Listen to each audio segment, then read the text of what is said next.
I asked a client, I said, do you wake up with an erection in the morning? And he said, no.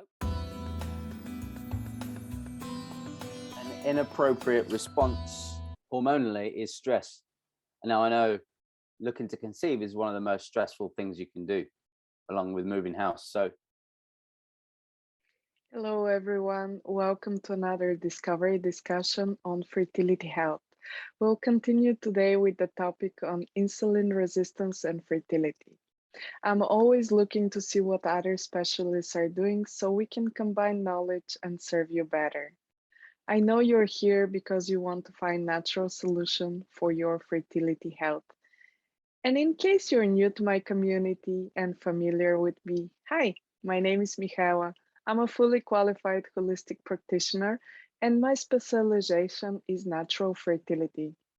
After going through a similar journey myself, I'm more committed than ever to helping other families achieve their family goals. I help couples who are having trouble starting or growing their family using my fertility blueprint, which is a unique method to help decode the underlying cause of infertility without invasive procedures such as IUI and IVF. So today's guest speaker is the amazing Stefan Taylor, who has been in the health and fitness industry for 22 years and specializes in functional nutrition and healthy habit change. Hello, Stefan. Thank you for stopping by. hey, Mihaela, it's great to be here. It's a real pleasure. I'm looking forward to today. Perfect. So before we dive in, could you please briefly introduce yourself by letting us know what really has made you come into that industry and what keeps you going? I ended up in the health and fitness industry through the fact that I was terrible at school, through the fact that I was terrible at exams and learning the conventional way, and the only thing I knew I was okay at or good at was sports. So all the way through school, I was involved in sports, and then did a sports course at college, and then went to university and studied sports science. And then joined the Royal Air Force, and was a physical training instructor and an injury rehabilitation instructor. So all the way through life, there's been a strong undercurrent of sport. And like I said, it was facilitated because I was terrible at taking exams. So I just gravitated towards what I was good at, and that was sport. So I made a career out of something that I'd just been playing at for many, many years. Coming out of the military, I did what a lot of people do. I started running boot camps and personal training, and over 80% of my client base were women. And they were in and around the age of, let's say, between 30 and 45. And as a man coming from a very male orientated environment, I was now thrust into groups of women who were talking about menstrual cycles, bladder leakage, being annoyed with their husbands, their kids just running riot, and how they were having to cope and deal with life. I was getting a really, I was sort of sneaking under the radar because I was a man in a woman's environment, as it were. So very quickly, I began to understand that they were using the exercise as a means of escapism from the trials and tribulations of life. But they also found it really difficult to achieve the goals that they were wanting to achieve, which was looking and feeling great in their skin, ultimately, to have confidence again, like they had before children or before marriage and before all these adult responsibilities we all have. So I made a decision to focus solely on looking into how women can break free from the cycle of feeling like they've got to exercise so often and eat in a certain way and count calories and all that restrictive way of living. And I immersed myself in finding out more about female biology, physiology, psychology, of behavior patterns, to be able to help them better. And that's led me to where I am now, in helping women understand how they can create health and wellness without the restrictive diets and restrictive exercise programs. That was quite long, wasn't it? But that's great. It's great. Yeah, Would that's love that's a snapshot of the last 22 years, really. Yeah, that's it. It's a long journey to refine your knowledge and to techniques to helping out women. So that's why I'm so happy you're here, because my clients, my audience, they're dealing with infertility and hormonal imbalance, and I know you mainly deal with women, but of course men need to take their part in that process.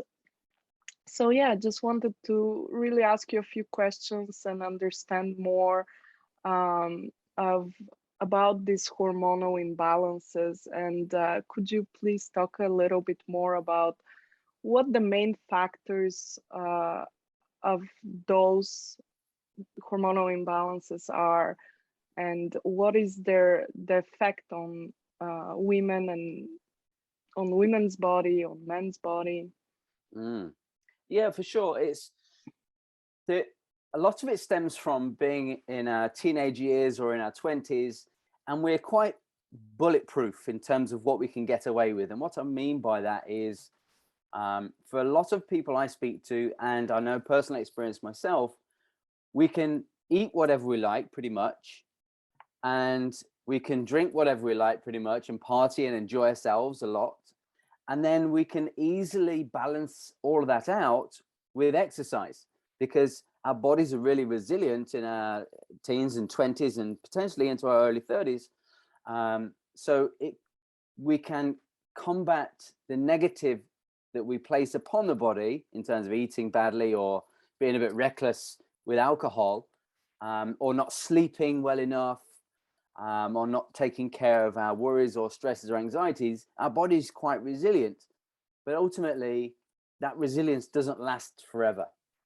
So it's almost like a buildup of the body trying to pack away any toxins or stress worries in order to protect us from what we're placing upon ourselves physically. So we become less and less resilient as we get older, which impacts how our bodies function.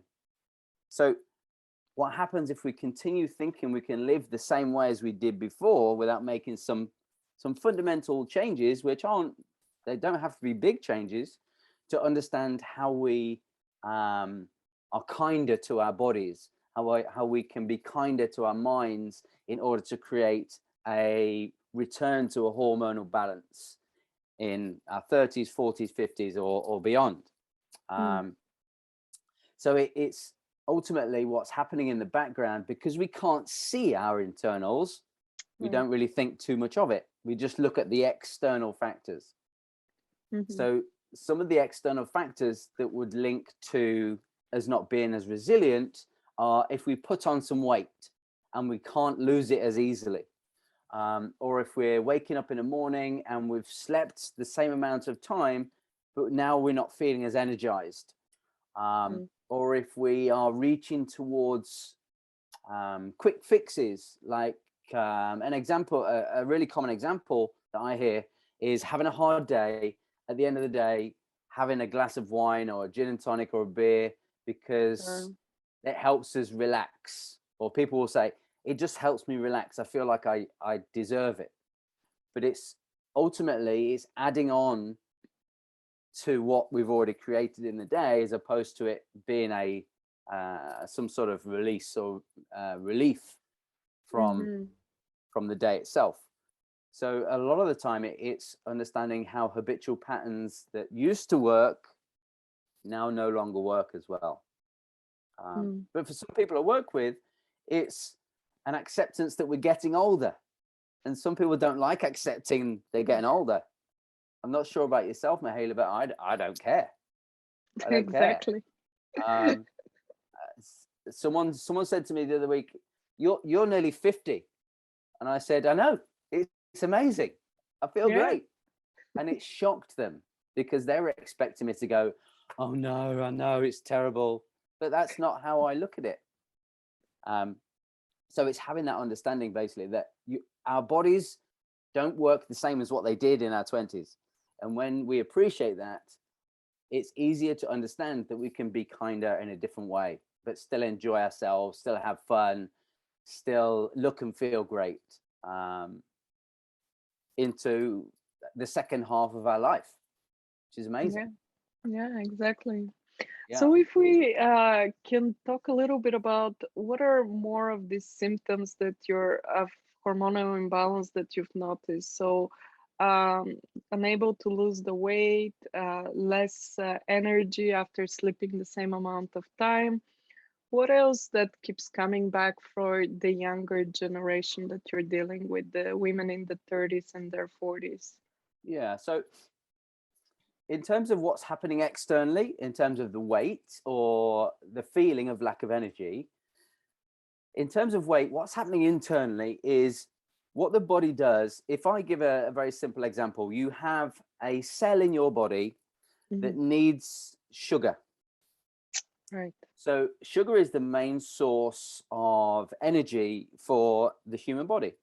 Now, if we continue eating the same foods, because the Western diet is very carbohydrate heavy, and I mean complex carbohydrate heavy. So if you were to look at a plate of food, if you have, let's say, a pasta dish or a rice dish, classically in the Western world, we have far too much of the complex carbohydrate, whether it be rice, potato, pasta, and very little of what is essential moving through life. So we need more vitamins, more minerals, more non-starchy vegetables, and less of the complex carbohydrates.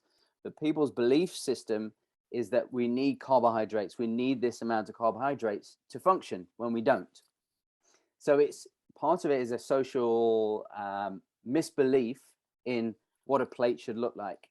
But the end result of repeating habits that we had in our 20s with regard to food plate size and portions is the body should, let's say we have one molecule of sugar and it has to get into the cell. We would have required one molecule of insulin to pack this sugar into the cell. But the more we continue to eat the same and believe we can, even though we are struggling to lose weight, the body produces more and more insulin to pack one molecule of sugar into the cell. So what's happening is the body has to produce more and more and more insulin to deal with the same amount of sugar. Okay. So the difficulty lies here is whenever we've got insulin floating around the body, we don't use fat as a fuel source.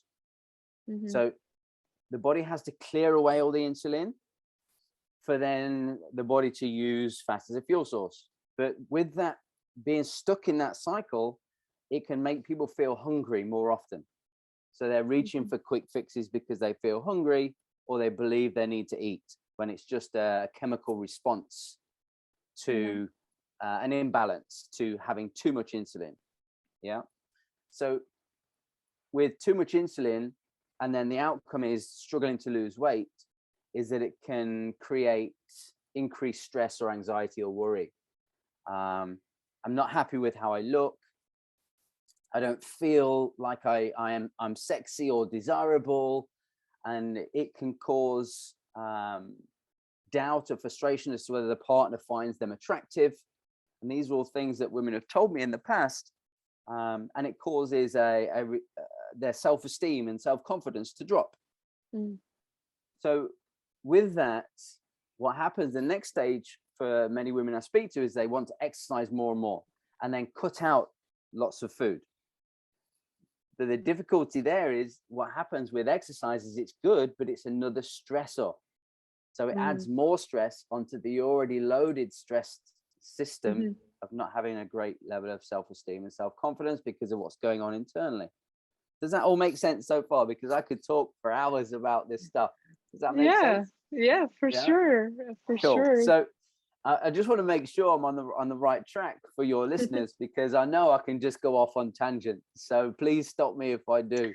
Well, Mihaela. tell me a bit more about what is the importance with dealing with those symptoms and dealing with, not being able to lose the weight, and Mm, how is this affecting the hormones, and is it really affecting the mm. hormones as per Yeah. your experience? So when we're talking about hormones, I'm talking about all sorts of hormones. So, and that includes our main sex hormones: testosterone, Mm-hmm. estrogen, progesterone as the main sex hormones for men and women. But ultimately, we're talking about hormones that control hunger, control fullness, or control energy, or control how well we uptake nutrition that we eat. So there's hundreds and hundreds of different hormones floating around our system that will be out of balance if we continue eating and exercising in the same way. So in terms of what happens is it perpetuates the cycle of feeling okay, but not having the energy or looking the same as what we did before. So with the main influencer to sex hormone production is the stress anxiety hormone that's released as a result.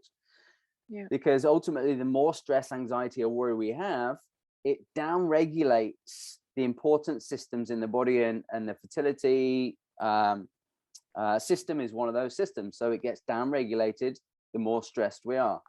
Yeah. And having a baby is one of the most stressful things we can do in life, as well as moving house or getting married, or even worse, getting divorced, which I've done all of those things. So it's in terms of the impact of stress, because it down regulates the importance of the fertility system, because the body perceives it's not required. Yeah, So with exactly. more anxiety or stress hormone floating around the system, because now we don't like ourselves as much, we don't feel like we're appealing to our partners, we don't feel desired, and we're loading on top exercise because we're trying to lose weight, and we're eating less food but not focused on the nutritional element. We're just layering on elements of stress, physical and psychological stress.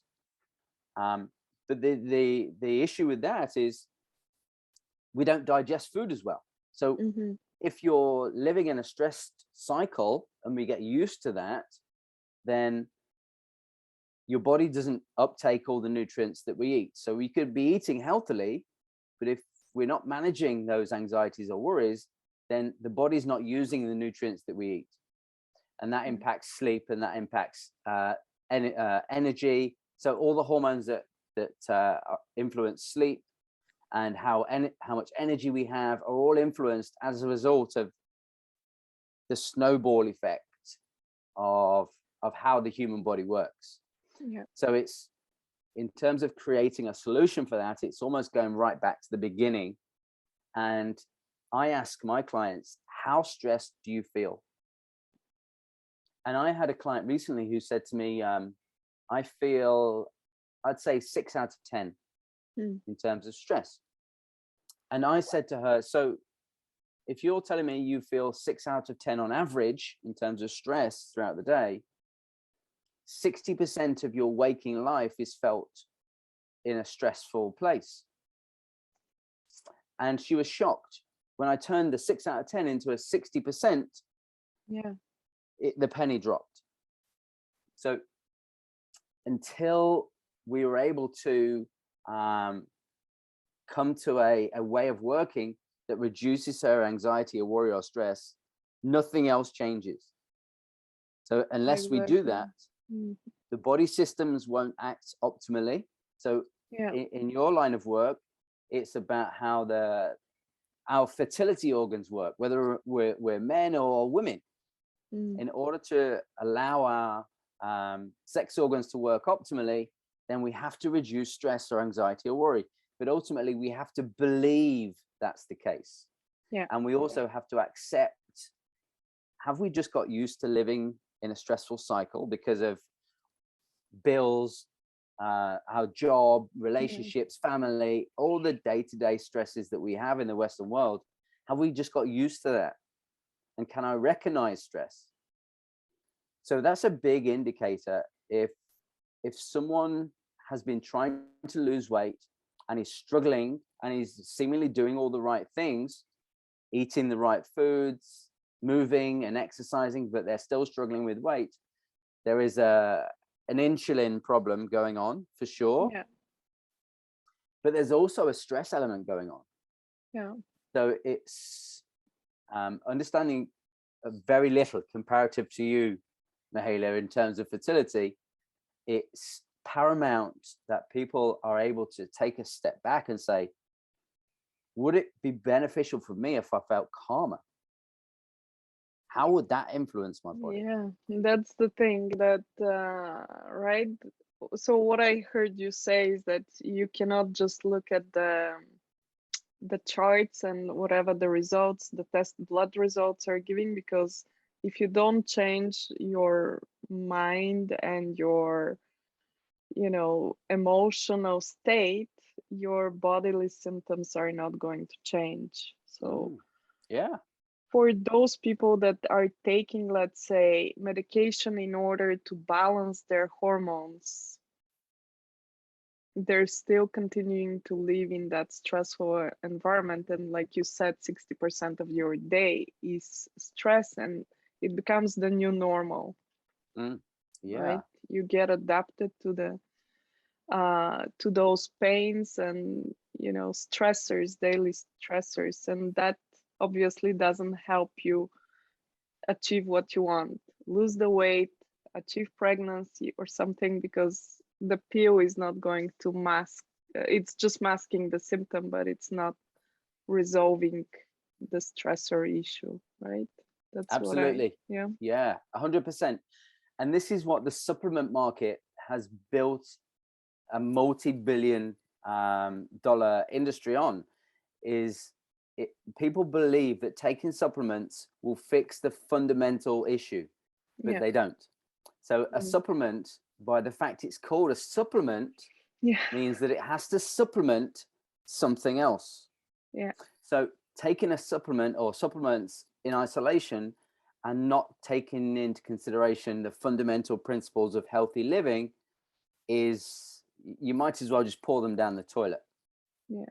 Because they won't be anywhere near as effective as if you had firm foundations. So we're, as human beings, we're very much like a tall skyscraper. If the foundations are all rocky, it doesn't matter how many stories you build, it's still going to fall over, and you're going to just have to build again. So it doesn't matter what supplements you're taking if fundamentally you're not taking care of your health and wellness at the foundation level. Yeah, totally agree. Yeah. So do you have any strategies to help us with hormonal balance? 100%. Yeah.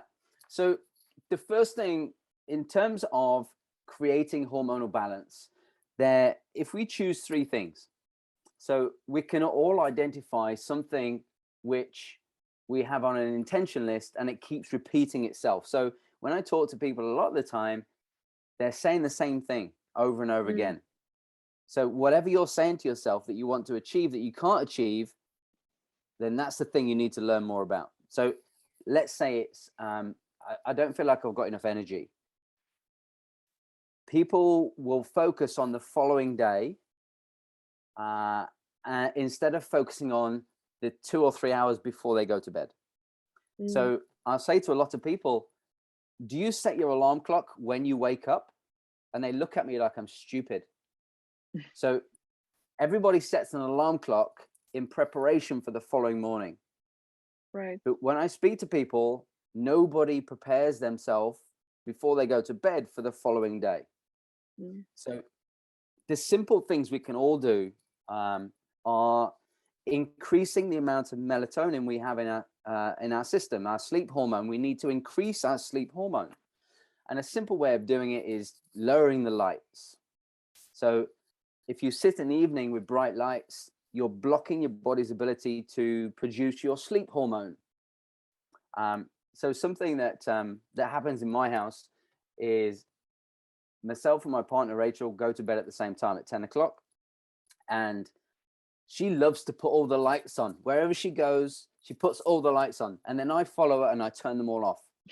And we go into the bathroom and we brush our teeth and do our business without a light on, because I'm affected by light. So we sit in a dimly lit room, just relaxing, listening to music or watching something on TV. And then we leave that environment, and then she puts all the lights on. And it's like, because you're almost telling yourself you're waking up again with all this artificial light. So in order to prepare yourself for a good night's sleep, it's about how you prepare yourself to go to bed, just like you set your alarm clock the night before. So sitting in a dimly lit room, relaxing, not stimulating yourself with social media. I know there's always posts about people are spending too much time on their phones. I spend my time all day on a screen or on my phone because that's how I work, and I'm sure that's very similar to yourself.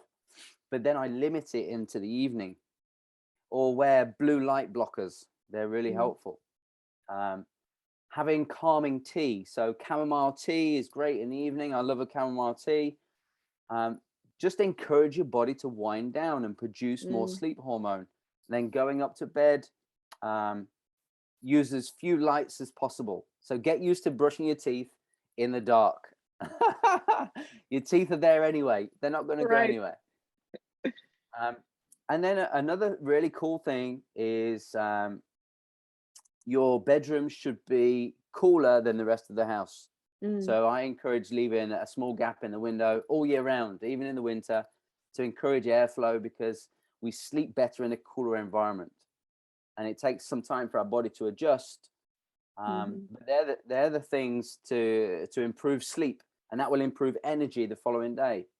So if you're going to do anything at all, sleep is of paramount importance, because we rest and repair and we recover, and our body's producing more of those hormones that we require for the following day, for energy, concentration, vitality, for the reproductive system to function optimally.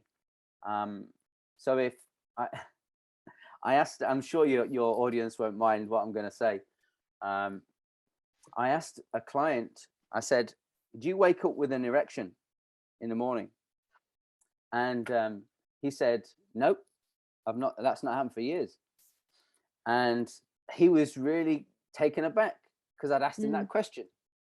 So I was talking about, if that's not happening in the morning, you're not sleeping properly.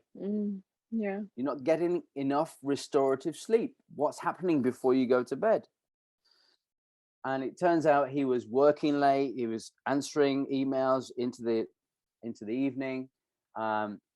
He would always be complaining his room was too hot, and he just didn't feel rested. And we worked on that sleep hygiene routine that I've just described to you. And within a few weeks, he was waking up in a slightly different state. But it's all because his testosterone levels were rising, because he felt rested and recovered. So in terms of the man has a definite responsibility to understand more about what's happening with their body, and it's okay to reach out and ask for help. It's okay to say, yeah, I know this is happening. Now I would like to know how to change this situation, because it's a 10 out of 10 importance. Right. Yeah. And there's nothing more liberating than reaching out for help and then getting exactly what you want. There's nothing harder than understanding we need help and feeling like we can't ask for it. No, thank you so much for sharing. This is amazing. Yeah, because such a little change, let's say, easy change, has a huge impact on your performance, your energy, and everything, right? Yeah. It's a ripple effect. And I'm happy to report I have the same bed routine as you. Like I always sleep on the window cracked open, and it's amazing. Yeah. Fresh air, it's very important. because ultimately the most profound thing to experience is something which isn't your normal. So even though people will wake up and not have the energy they want or the body they want, they've gotten used to that habitually. Yeah. And it's not until they experience something that's remarkably different and better that they then look back and go, I can't believe I hadn't changed it before. I can't believe I kept going doing the same thing over and over again. But that's just human nature. We get used to coping. We get used to what we're experiencing. And until someone comes along and opens the door of possibility and leads you through it and you experience it, is when clients that I'm sure you've had and I know I've had, they will go, I can't believe it. Why did I wait so long? For sure, 100%. All the time. It's people just get used to pain, get used to having painful periods, get used to, like, it's normal, get used to PMS and moods swing changes, and like, you don't have to deal with that. It could be painless, right? Absolutely. You just saying that reminds me of a client I worked with. I knew her from our college days. And she just came out of the blue and she said, I've been watching you for the last couple of years. I think I'm ready to do something. And she was in her mid-40s and really suffering with exactly what you just said, painful periods that would stop her from working. She would be really moody with her family, mainly, because we can take these things out on our family. Right, exactly. It feels like we're allowed to do that. And understanding how she could take it right back to the beginning of that cycle, the domino effect, I call it. And we took her right back to basics and reintroduced her to best practices for health and wellness for herself at that age, not for her 20-year-old self, because her body's changing. And her PMS just disappeared. And when I say that to people who don't understand what I'm talking about, they're like, nah, there's no way. You're a man. What can you tell me as a woman? And sometimes that's what women will say. How do you know how to help me as a man? And I say, it's just physiology. Human nature. It's human nature. I'll know nothing in my entire life about being a woman, but I understand human nature and habits and physiology. And amazing things can happen. And I'm sure you're helping many people create amazing memories and experiences. Yeah. Well, thank you so much for sharing and for being here with us today. And I'd like to have you another time as well, just show us maybe a little bit of exercises. I know we're reached our time. So today, so maybe you can just tell us some ways people can reach you if you're taking on new clients and, so they can benefit from your coaching. Yeah, sure. So I'm obviously on Facebook. The majority of the world are on Facebook. I'm Stefan Taylor, so you can always find me. I will gladly accept a friend request and chat away because I love talking. We have an open Facebook group called It Only Takes 60 Days to Success. And you can look us up online, 60 Days to Success, if you want to see what it's all about. But feel free to send me a request on Facebook. Excellent. Okay, perfect. Well, thank you so much again and hope to see you soon again. It's been a pleasure. Thank you.